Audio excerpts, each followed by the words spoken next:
तुमचा जो लोकसभा मतदारसंघ आहे ज्याच्यात तुमचा विधानसभा मतदारसंघ होता तिथे यावेळेस शेवटच्या क्षणी उमेदवार बदलण्यात आला. म्हणजे तिथे कदाचित पक्षात चर्चा पूर्वीपासून असेल. उज्ज्वल निकम हे तिकडनं उमेदवार होते. शेवटच्या क्षणी त्यांना उमेदवारीत उतरवलं गेलं. उमेदवार बदलण्यामुळे कालच पूनम महाजन इथे आमच्या जाहीर सभेत आल्या होत्या. त्याही म्हणतात की मलाही माहीत नाही माझं तिकीट का कापलं गेलं. अचानकपणे ह्यांना तिकीट दिलं गेलं. त्यांच्याकडे तयारीला वेळ कमी होता. बाहेरचा उमेदवार होता त्यामुळे ती मिळू शकली नाही. तुमच्याही मतदारसंघांमध्ये फार मोठं लीड मिळू शकलं नाही त्यांना. या सगळ्यांची तुम्ही एकंदरीत ॲनालिसिस कसं करता? कारण मीमांसा कशी करता? बाहेरचा उमेदवार होता, आयात उमेदवाराचं तिकीट कापलं गेलं.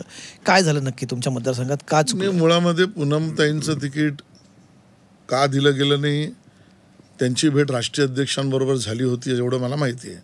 तर त्यातलं कारण त्यांनाच कळलं असलं तर आम्ही पूनमताईंनाच तिकीट द्यावं याच बाजूने होतो, तेव्हाही होतो, शेवटपर्यंत होतो. त्याच्या पुढचा पक्षाचा निर्णय सर्वतोपरी ही भूमिका घेऊन आम्ही कामाला लागलो. आम्हाला अपेक्षित यश न मिळण्याचं कारण फेक नरेटिव्ह आहे.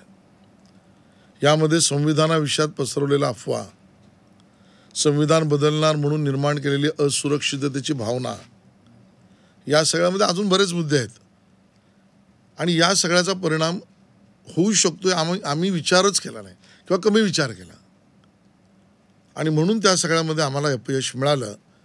बाहेरचा म्हणाल तर वर्षातही बाहेरच्याच आहेत, त्या कुठल्या मतदारसंघातल्या आहेत आणि म्हणून आमच्या कमजोरपणामुळे म्हणजे भाजपच्या संघटनेतनं आम्ही जे काही व्हिज्युअलाइज करून काम करायला पाहिजे होतं त्यातली कमतरता राहिल्यामुळे हा रिझल्ट आहे.